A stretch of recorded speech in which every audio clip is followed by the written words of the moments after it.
Hello. Welcome to the podcast, Human Rights in America, a Revolutionary Mindset.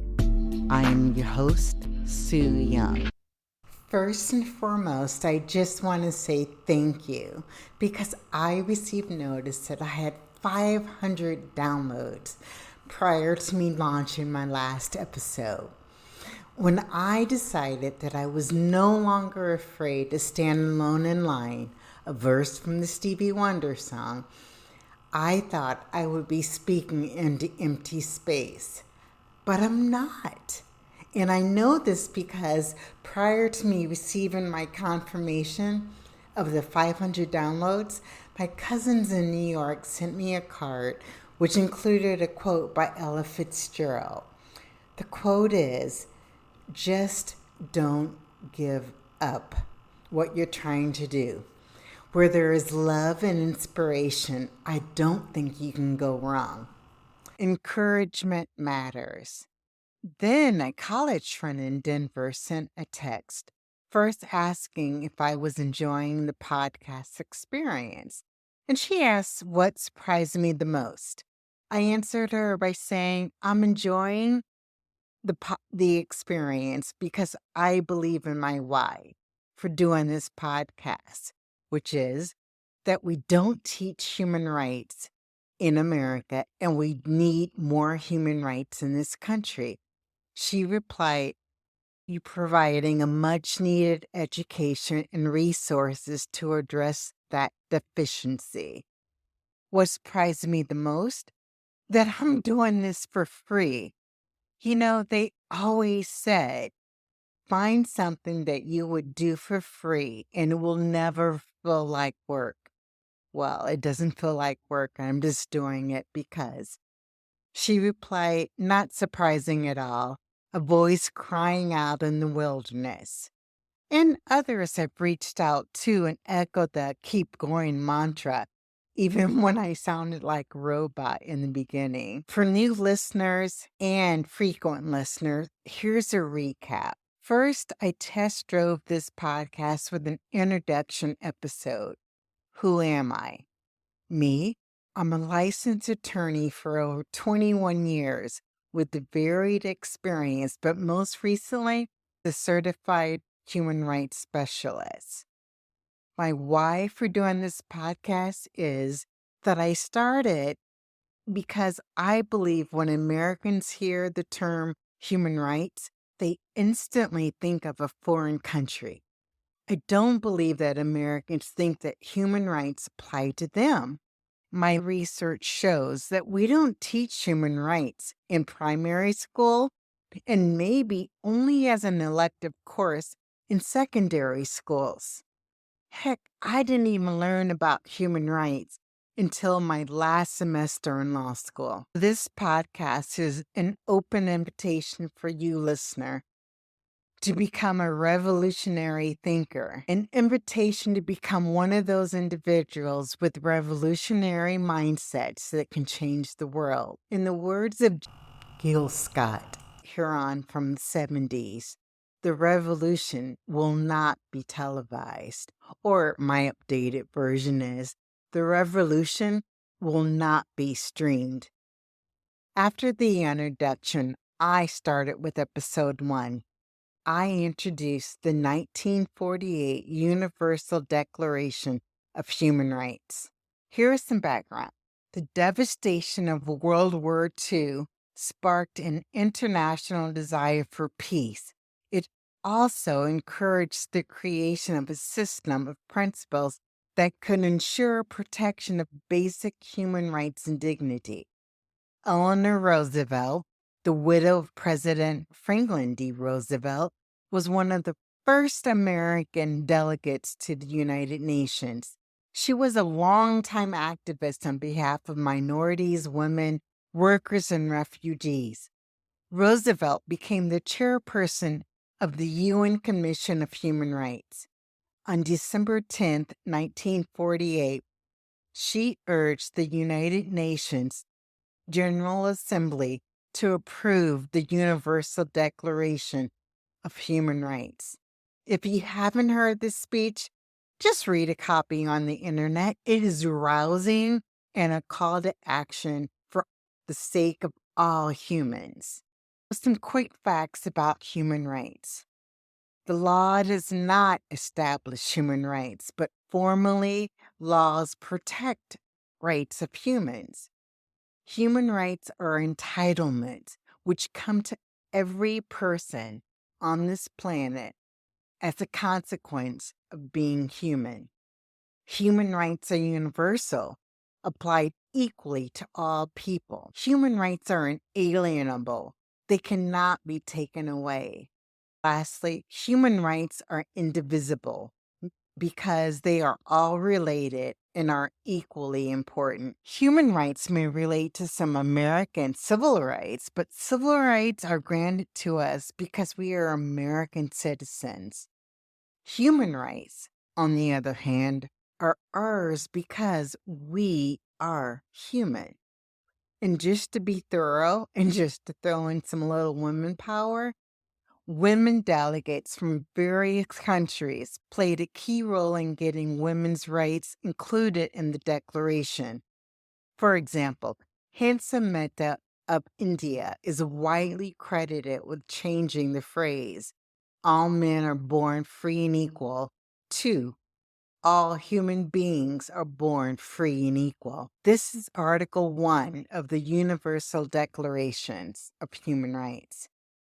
In Roosevelt's words, the Declaration would say to people of the world, this is what we hope human rights may mean to all people in the years to come. In episodes 2 and 3, I read the 30 human rights verbatim, stopping and giving examples of modern day sex discrimination, questioning the pay gap between men and women, which is in opposition to Article 23, which states no work discrimination, equal pay for equal work.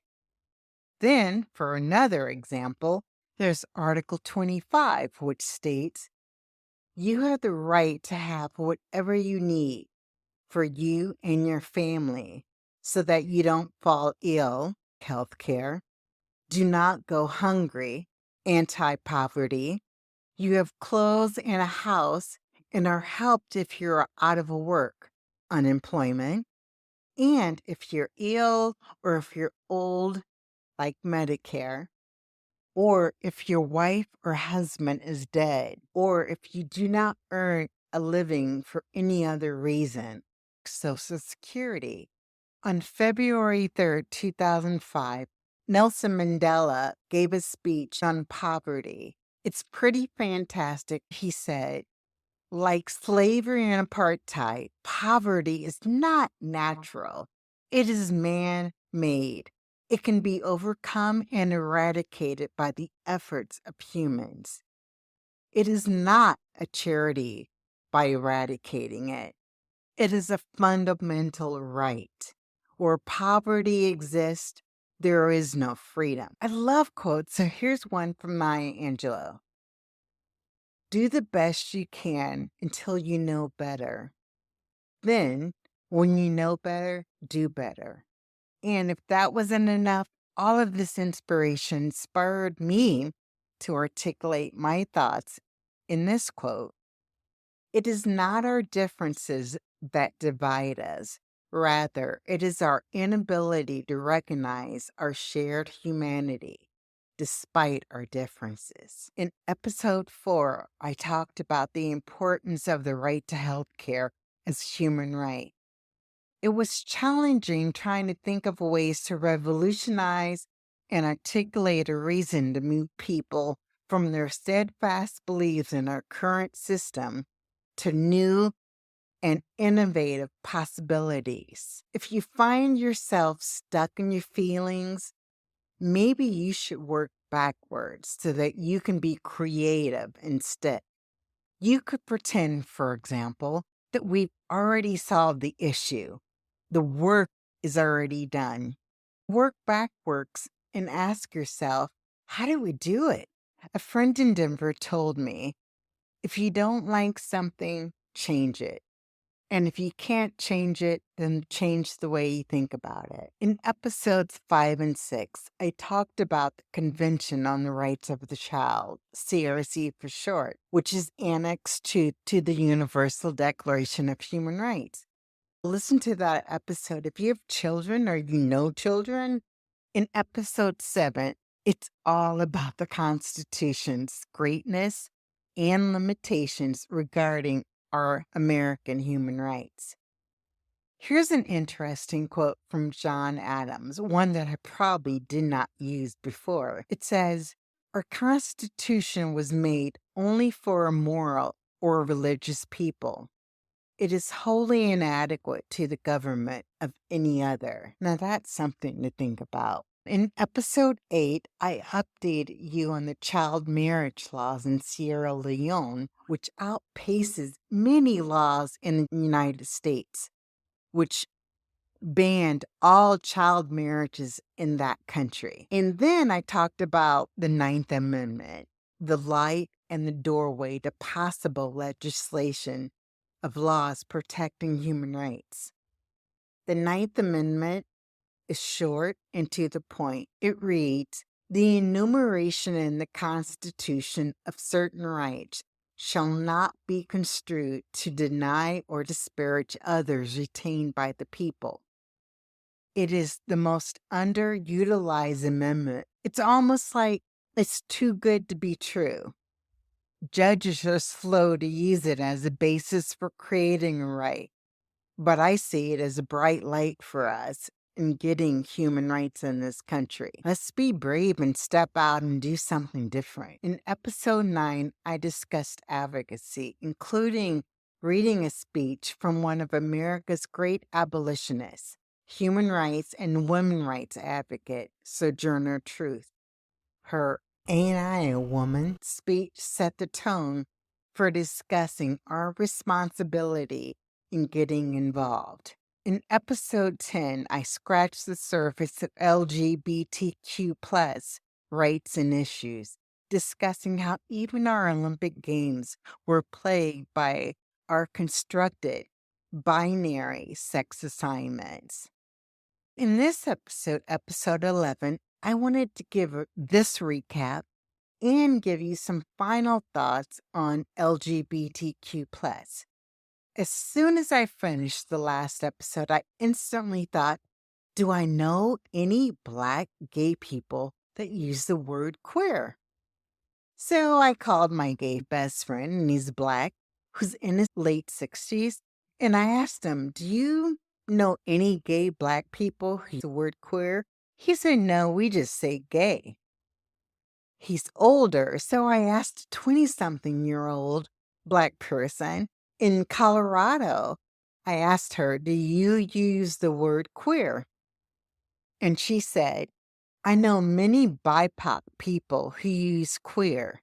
I understand it had a very different context to older generations, but these days the word has more or less been reclaimed and is often used for people who don't have the sexuality pinned down in an exact category or are still figuring it out, but they don't identify as straight people. I never heard of the word BIPOC. So I asked, and she said BIPOC means Black, Indigenous, and people of color. She said the term is very common and used in her circle of friends. I didn't know that. It turns out that BIPOC is an acronym referring to historically marginalized people and ethnicities. It represents solidarity between Black people, Indigenous people, and people of color. Most people heard the term in 2020 when George Floyd and Breonna Taylor were murdered, as well as when they described the pandemic, which magnified racial inequality. Organizations that most commonly use the term BIPOC are the BIPOC Project, YWCA, Inclusive Therapists, Allies in the Arts. The term BIPOC emphasizes that people of color face varying types of discrimination and prejudice. Systemic racism continues to oppress, invalidate, and deeply affect the lives of Black and Indigenous people in ways that other people of color may not necessarily experience, which is the perfect segue into making sure that I define these terms: privilege, race, and intersectionality. What is privilege? Here's an example. In other countries, some families walk miles to get water. For most Americans, we simply turn on a faucet and expect really good water to pour out of the faucets. The privilege of just being an American. Privilege is something that you don't have control over, like having white skin complexion in America. Race. What is race? Race is a socially constructed category of identification based on the social significance given to physical characteristics. It has no scientific basis. Race and ethnicity are not the same. Race refers to physical differences. Ethnicity refers to a shared culture, such as language, ancestry, practice, and beliefs. By asking for race on every application that you ever fill out in America, we are keeping in place the systemic racism that we're trying to fight against. I understand that you may want to collect data, but ethnicities is scientifically based intersectionality. This is the theory that the overlap of various social identities, such as race, gender, sexuality, and class, and ability to contribute to the specific type of systemic oppression and discrimination experienced by an individual. These systems often intersect and create unique challenges for people with multiple identities. So, for example, a Black woman's identity as a woman and as a Black are interlocking, meaning each informs the other and often creates complex convergence of oppression.